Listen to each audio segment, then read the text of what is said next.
Kag sa numero 1 sa mga balita, subong nga adlaw.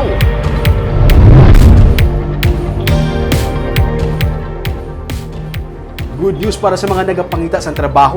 Masobra sa 6,000 ka mga trabaho ang pwede pilian sa mga job applicants para sa Kalayaan 2022 Job Fair sang Doli sa Domingo nga adlaw.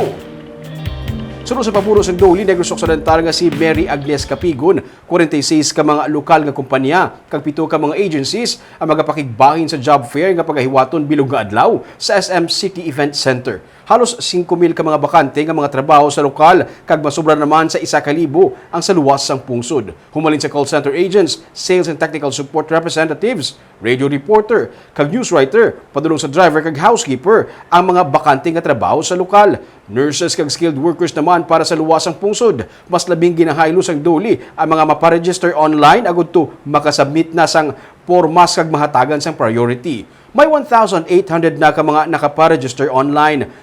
Sarang magbisita sa Doli Nofo page pero bukas sa gihapon ang job fair para sa walk-in. Pahanumdum sang Doli nga ihanda ang mga resume kag iban pagid nga mga nagakaigo nga mga dokumento. Magdala man sang kaugalingon nga ballpen kag indi malipat sa pagsunod sa health protocol.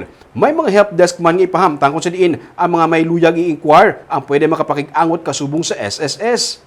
The benefits lang nga naka-online na sila register is nga hindi na sila mag-queue bala just for the filling up of the forms and etc.